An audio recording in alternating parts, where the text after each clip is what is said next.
ચલો હવે આપણે ત્રીજા નંબરનો પિરામિડ જોઈએ બાયોમાસનો. બાયોમાસ માસ એટલે વજન એટલે કે દ્રવ્ય. બધાનું વજન કરવી તો કઈ રીતનો પિરામિડ બનશે?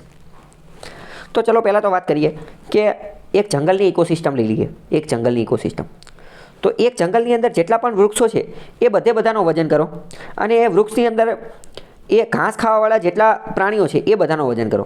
વધારે વજન કોનો થશે? વજન જે છે એ વૃક્ષોનો થશે. વધારે વજન વૃક્ષોનો થશે.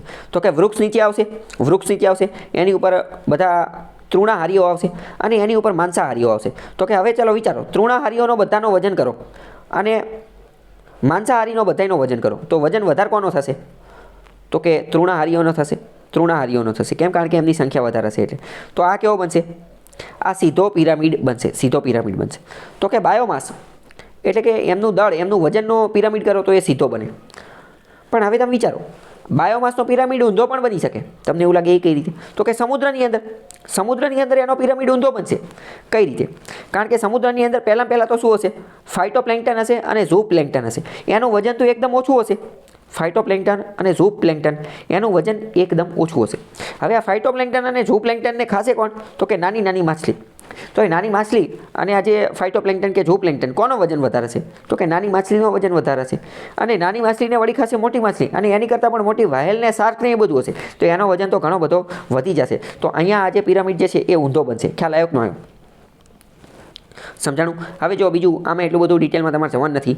તમારી જે આમાં મેઇન વસ્તુ અન્ડરસ્ટેન્ડિંગ છે. તમારે એકવાર કોન્સેપ્ટ ક્લિયર હશે તો ખબર હોવી જોઈએ. બરાબર? કોન્સેપ્ટના આધારે થઈ જશે. પહેલી વસ્તુ મોસ્ટ ઇમ્પોર્ટન્ટ યાદ રાખો, કોઈ પણ પિરામિડ જે છે એ ચાલુ નીચેથી થશે. 3 પ્રકારના પિરામિડ છે. એક તો એનર્જીનો, બીજો નંબરનો અને ત્રીજો બાયોમાસનો. મોસ્ટ ઇમ્પોર્ટન્ટ એનર્જી એકમાત્ર એવો પિરામિડ છે કે જે હંમેશા સીધો જ હશે, જે ઊંધો બને જ નહીં. કેમ? કારણ કે એનર્જી લિન્ડેનનો સિદ્ધાંત કહે છે કે 10% એનર્જી ટ્રાન્સફર થશે. એ પછી પૃથ્વી ઉપર હોય, જમીન ઉપર હોય કે પાણીમાં હોય, ગમે ત્યાં હોય.